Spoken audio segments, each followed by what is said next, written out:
जय माता दी। जय माँ कामाख्या। कामाख्ये वरदे देवी नीलपर्तवासिनी त्वं देवी जगत माता योनि मुद्रे नमस्तुते। कामाख्ये काम संपन्ने कामेश्वरी हर प्रिय कामनां देहि में नित्यम कामेश्वरी नमस्तुते। सोमेती अमावस्या।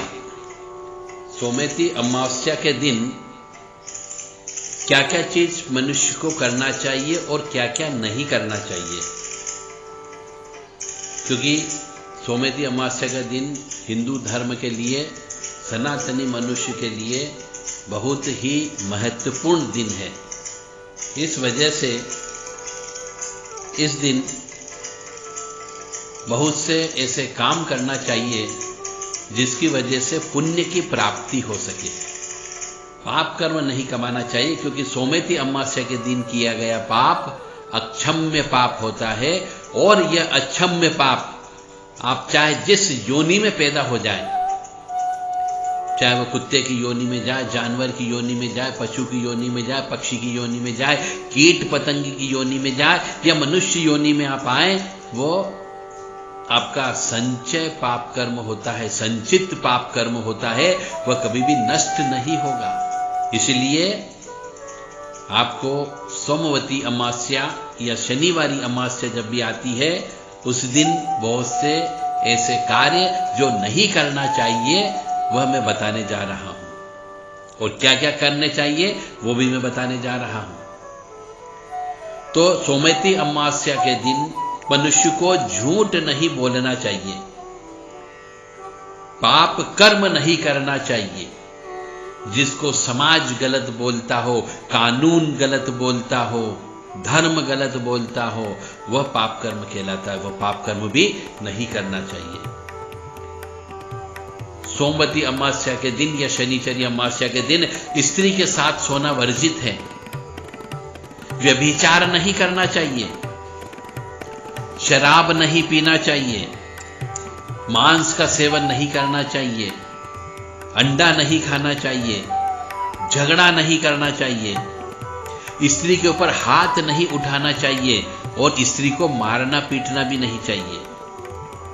घर में क्लेश नहीं करना चाहिए, अशांति नहीं करना चाहिए। और सोमवती अमावस्या के दिन घर के अंदर मांस नहीं पकना चाहिए।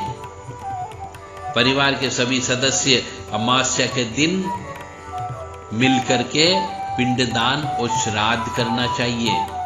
अमावस्या के दिन परिवार के किसी भी मनुष्य को काले कपड़े नहीं पहनना चाहिए। तो ये तो हो कि सोमवती अमावस्या के दिन या शनिचरी अमावस्या के दिन क्या क्या कार्य नहीं करना चाहिए। अब हम बताने जा रहे हैं कि सोमवती अमावस्या के दिन आपको क्या क्या काम करना है जिससे आपके दुखों की कमी हो, दुखों में कष्ट हो, दुख में कमी हो, कष्टों में कमी हो, सुख समृद्धि शांति आपको प्राप्त हो, बाधाओं का निवारण हो और मांगलिक कार्यक्रम के लिए समय प्रशस्त हो।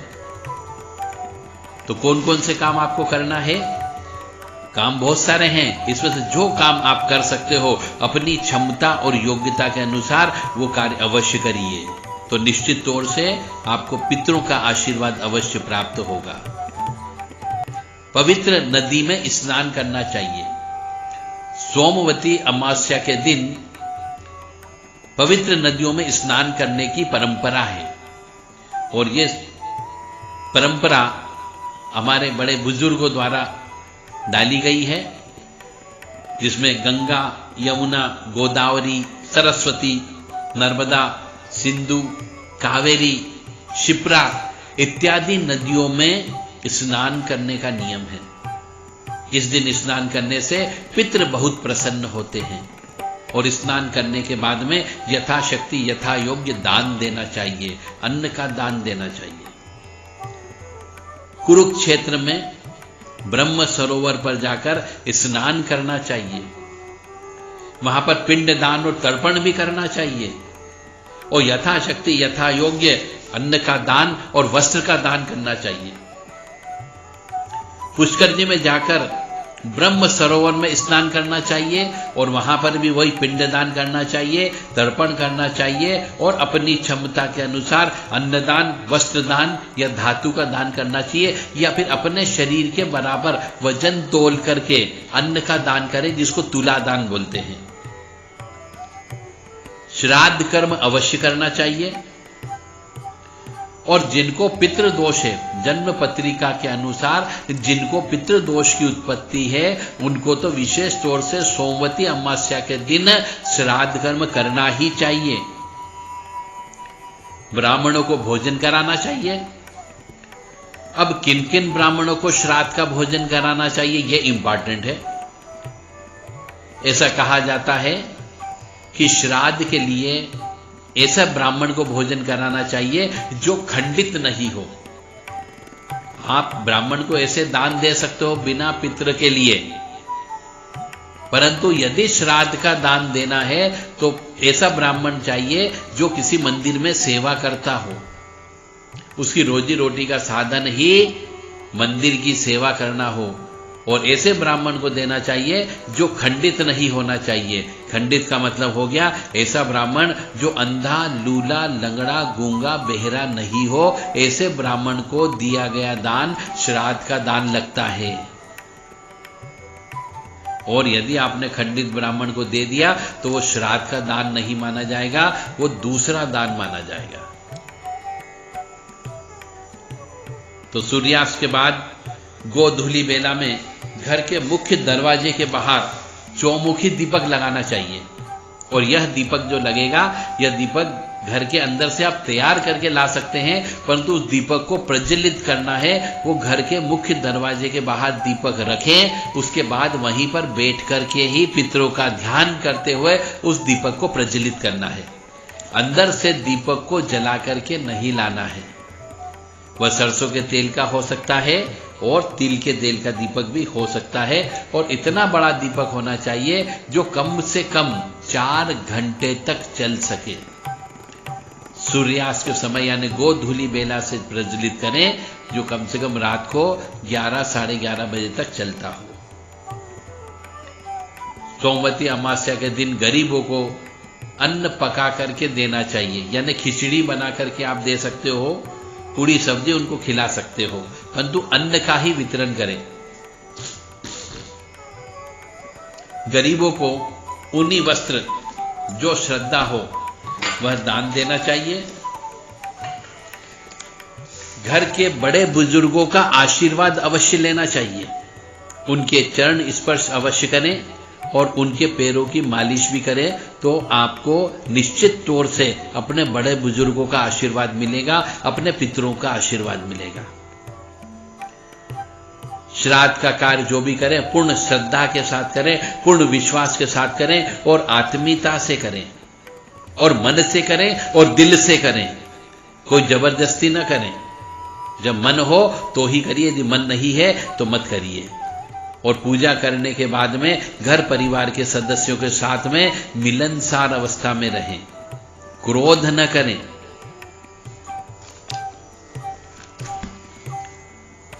और जिन मनुष्यों को काल सब दोष है या पितृ दोष है, उनको सोमवती अमावस्या के दिन विशेष पूजा करना चाहिए।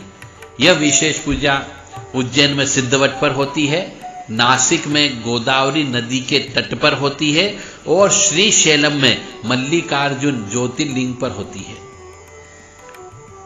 जो इन यात्रा नहीं कर सकता हो, उनको सोमवती अमावस्या के दिन शिव जी का रुद्राभिषेक करना चाहिए।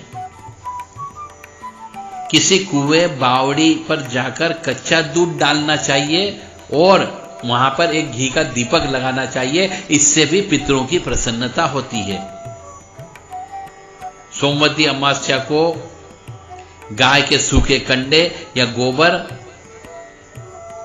पर घी शक्कर छोड़ना चाहिए, और हो सके तो पूर्वजों के जो चबूतरे हुआ करते थे पुरानी परंपरा मतानुसार, गांव में आज भी होते हैं, उन पर नारियल जाकर के अगरबत्ती लगा करके नारियल को फोड़ना चाहिए।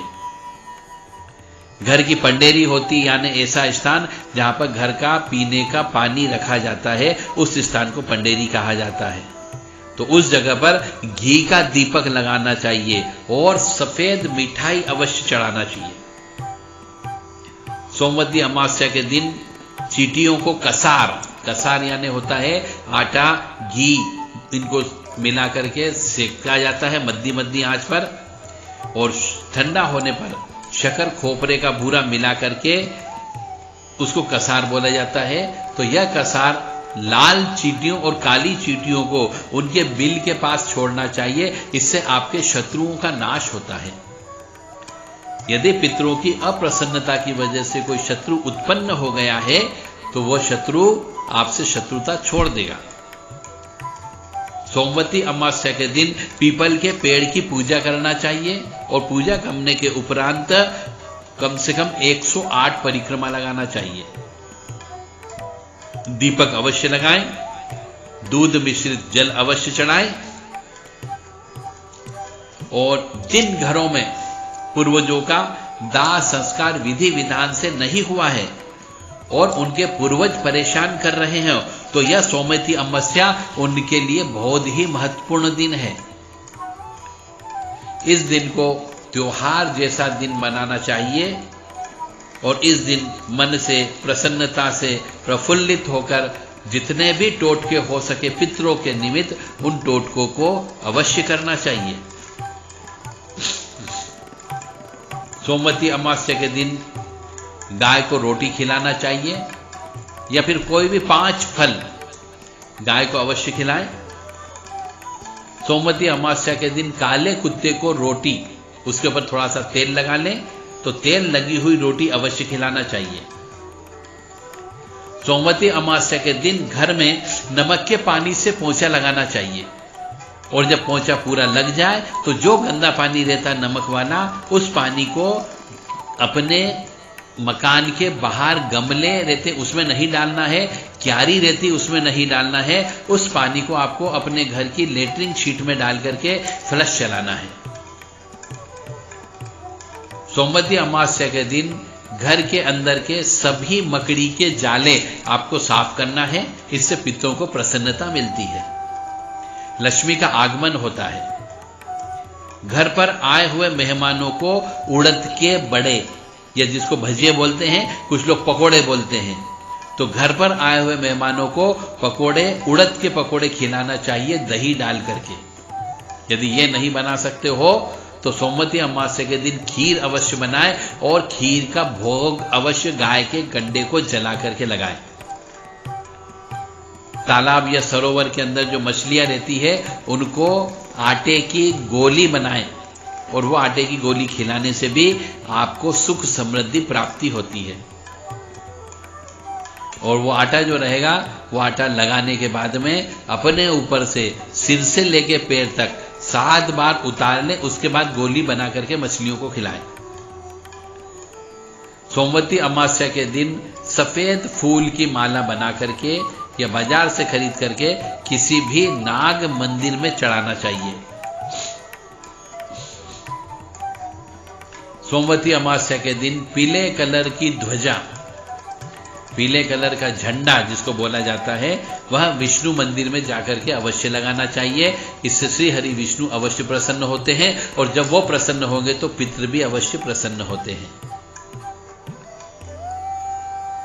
जिन मनुष्यों को पितरों के द्वारा बीमारी दी गई है, बीमारी अलग अलग जगह होती है, गोली दवाई काम नहीं करती है, टेस्ट कराने पर मेडिकल रिपोर्ट में कुछ नहीं आता है, इसका मतलब वो कहीं न कहीं पे पितृदोष है।